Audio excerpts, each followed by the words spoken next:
Hello मेरे प्यारे विद्यार्थियों। आचार्य सुपर 20 में एक बार फिर से आपका स्वागत है। मैं नीरज कुमार। प्यारे विद्यार्थियों, आज हिंदी का तीसरा दिन है और आज मैं डिस्कस करूंगा आप सबके लिए सर्वनाम का टॉपिक। बहुत ही प्यारा सा टॉपिक है और यहाँ से क्वेश्चन जरूर पुटअप किए ही किए जाते हैं। बहुत आराम से, बहुत माइंड में सेट करते चलेंगे। तो चलो मेरे प्यारे बच्चों, शुरू करते हैं। सर्वनाम सर्वनाम है क्या? बिल्कुल आम से शब्दों में बचपन से पढ़ते आ रहे हैं कि सर्वनाम किसे कहा जाता है। तो क्या कहोगे? सर्वनाम दो शब्दों से मिलकर बना है। सर्व प्लस के नाम। क्या कहोगे? सर्वनाम कितने शब्दों से मिलकर के बना है? तो क्या कहोगे? दो। दो कौन कौन से? एक तो सर्व प्लस के क्या कहोगे? नाम।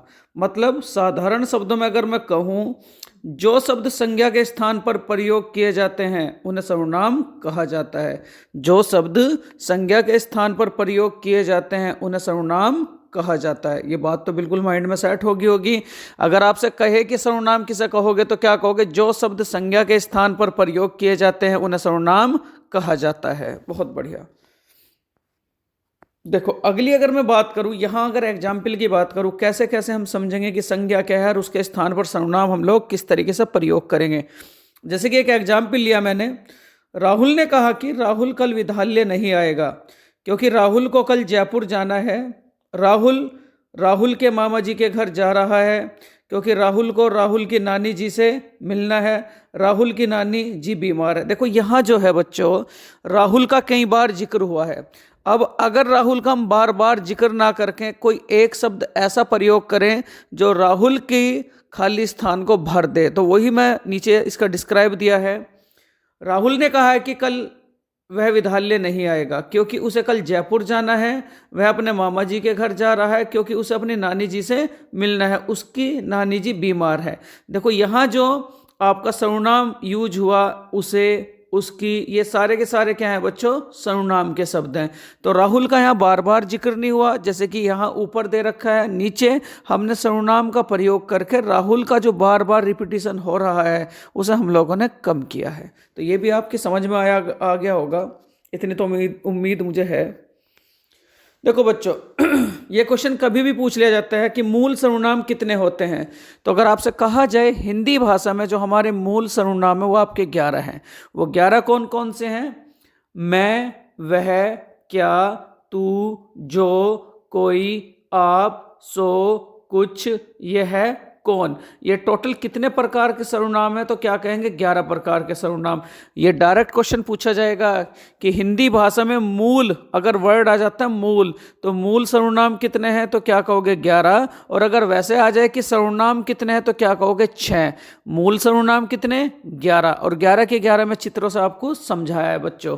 तो ये आपके 11 के 11 सर्वनाम है। इन्हें कॉपी में जरूर लिखें, इनके नोट्स जरूर तैयार करें। ठीक, जैसे ही नोट्स तैयार हो जाएंगे और 2 या 3 बार इनका रिपीटिशन या रिवाइज कर लोगे तो ये खुद पे खुद हिंदी आपके माइंड में सेट हो जाएगी बच्चों।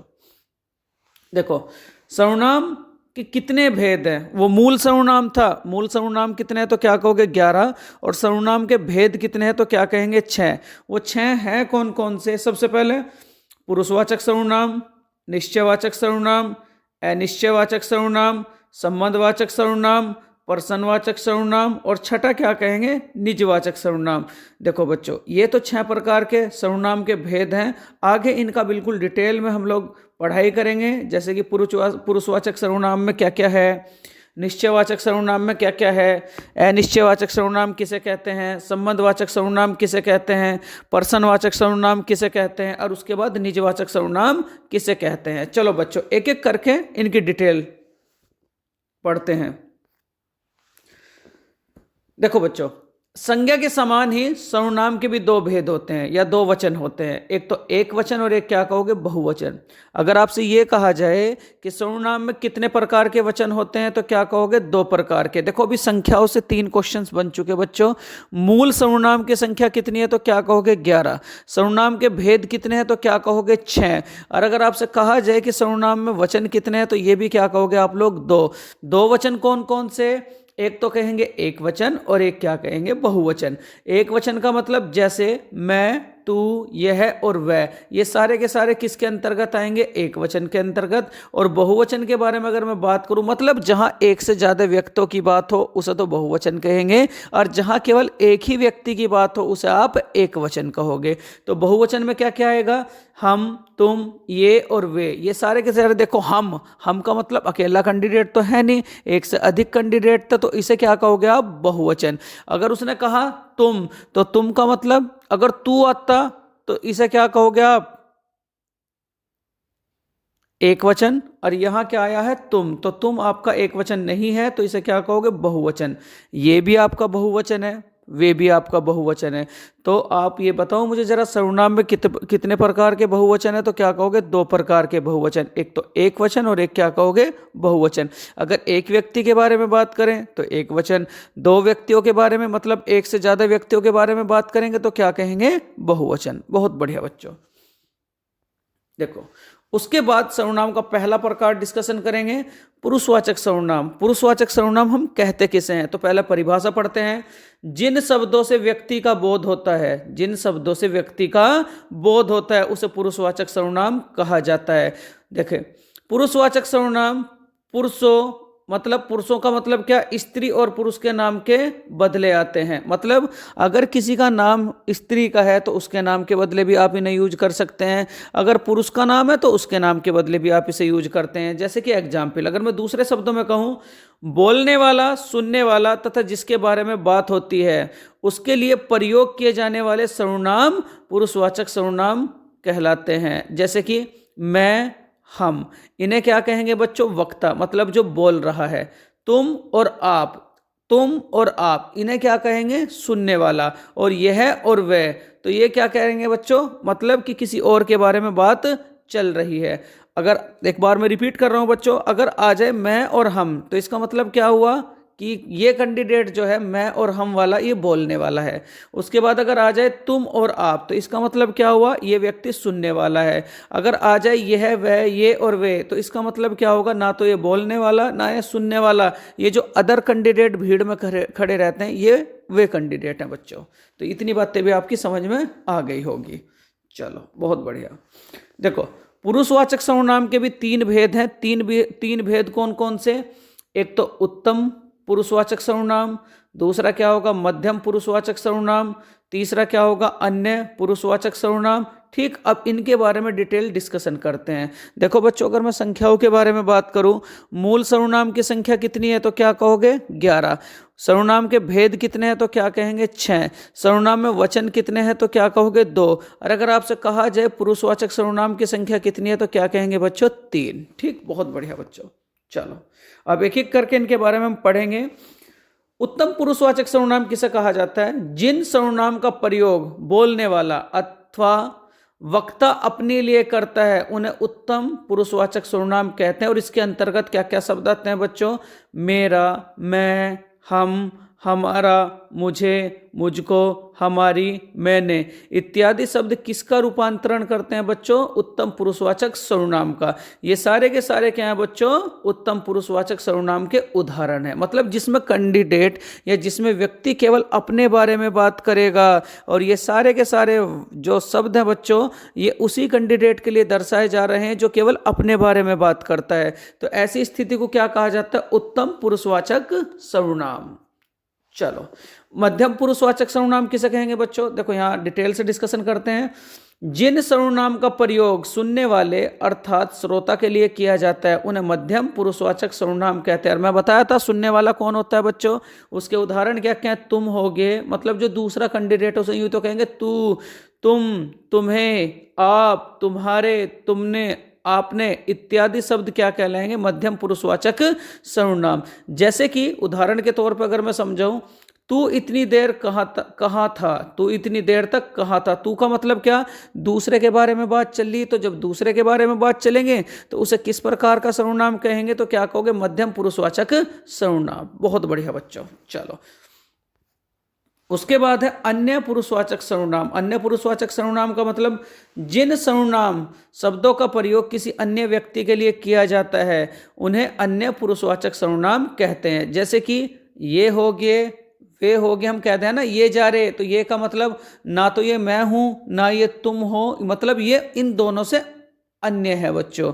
तो ये, वह, इनका, इन्हें, उसे, उन्होंने, इनसे, उनसे आदि बच्चों। अगर मैं आज के इसके बारे में उदाहरण की बात करूं, वे मैच नहीं खेलेंगे, वे का मतलब क्या, ना तो उत्तम पुरुष के बारे में बात चल रही, ना ही मध्यम पुरुष के बारे में बात चल रही। वे और ये सारे के सारे शब्द किसके अंतर्गत आते हैं बच्चों, अन्य पुरुषवाचक सर्वनाम के अंतर्गत ये शब्द आते हैं। चलो बच्चों, इतनी बात तो आप लोग समझ गए होंगे। चलो आगे चलते हैं।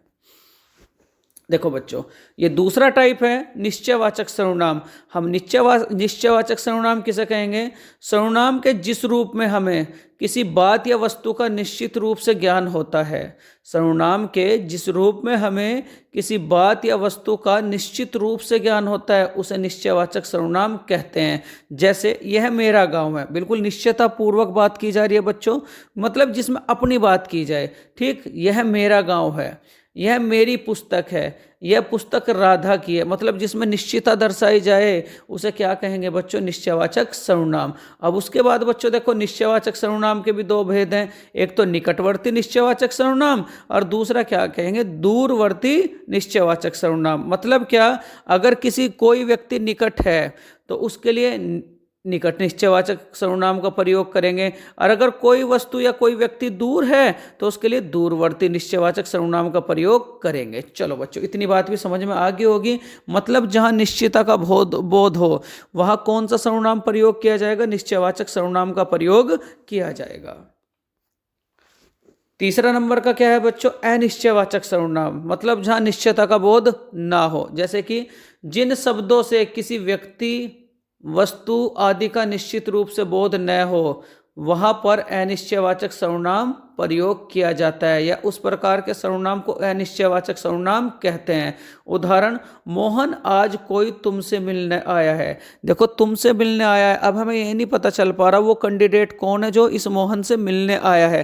अगर वो नाम ले देता तो हमें ये पता चल जाता कि हाँ ये कैंडिडेट इससे मिलने आया है, लेकिन उसने उदाहरण के तौर पर ये कहा है कि मोहन आज तुमसे कोई मिलने आया है, तो तुमसे का मतलब हमें क्या पता कौन है भैया। तो इसे, ऐसी स्थिति को क्या कहेंगे, अनिश्चयवाचक सर्वनाम।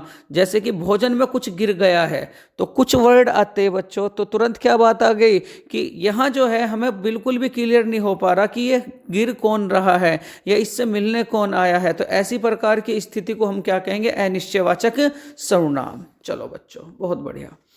उसके बाद संबंधवाचक सर्वनाम में क्या कहेंगे, जिन शब्दों से परस्पर संबंध का पता चले उसे संबंधवाचक सर्वनाम कहा जाता है। उदाहरण, जैसे करोगे वैसे भरोगे। देखो, इन दोनों शब्दों में एक संबंधता दर्शाई जा रही है, जैसे करेंगे वैसे भरेंगे।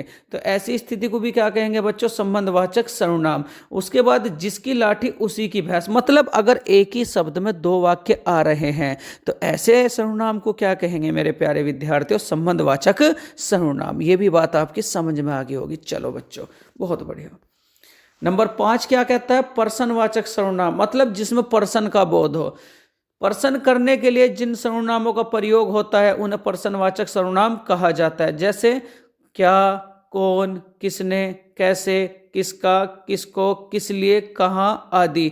ये सारे के सारे शब्द किसके रूप में प्रयोग किए जाते हैं, जब बच्चों हम किसी से पर्सन करते हैं। जैसे कि उदाहरण, टोकरी में क्या रखा है, तो इसे क्या कहेंगे, पर्सनवाचक सर्वनाम। मतलब वर्ड क्या आ चुका, क्या, कौन, क्या। मतलब ये अगर शब्द किसी वाक्य के बीच में मिलते हैं या शुरू में मिलते हैं तो तुरंत देख तो ऐसे सर्वनाम को क्या कहेंगे, पर्सनवाचक सर्वनाम बच्चों। बहुत बढ़िया। देखो बच्चों, छठे नंबर का है लास्ट सर्वनाम है निजवाचक सर्वनाम किसे कहा जाता है। तो निज का अर्थ होता है अपना और वाचक का अर्थ होता है बच्चों बोध कराने वाला। अपनेपन का बोध कराने वाले शब्दों को निजवाचक सर्वनाम कहते हैं। जैसे आप कल दफ्तर नहीं गए थे, तो ऐसी स्थिति को क्या कहेंगे बच्चों, मध्यम पुरुष का है आप मेरे पिता श्री बसंत सिंह है। बिल्कुल देखो, निजता का बोझ हो रहा है बच्चों, निजता का मतलब जिसमें संबंध दर्शाए जाएं, ऐसी स्थिति को भी क्या कहेंगे आप, निजवाचक सर्वनाम। ईश्वर भी उन्हीं का साथ देता है जो अपनी मदद आप करता है। तो देखो इसमें भी बिल्कुल निजता का बोध हो रहा है, तो ऐसे सर्वनाम को क्या कहेंगे बच्चों, निजवाचक सर्वनाम। मेरे प्यारे विद्यार्थियों, देखो आप लोगों को daily to daily practice set भी प्रोवाइड कराए जा रहे हैं, और मैं बहुत जल्दी आप लोगों के सामने लाइव पेश होऊंगा बच्चों। अभी मेरी तबीयत थोड़ा सा डाउन है, तो प्लीज़ मेरे प्यारे विद्यार्थी, जैसे भी आप लोगों को आचार्य सुपर 20 कंटिन्यूटी में बांधे हुए हैं, तो मैं आशा करूंगा कि प्लीज़ मेरे प्यारे विद्यार्थियों, आप सबसे बस एक यही आशा है कि आप इस चैनल को ज़्यादा से ज़्यादा सपोर्ट करें, अपने मित्रों में शेयर करें, अपने दोस्तों में शेयर करें। मेरे प्यारे बच्चों, अगर ये वीडियो आप लोगों को अच्छी लगी हो तो प्लीज़ इस चैनल को लाइक करें, शेयर करें, सब्सक्राइब करें। Thank you for watching this video मेरे प्यारे विद्यार्थियों। नमस्कार।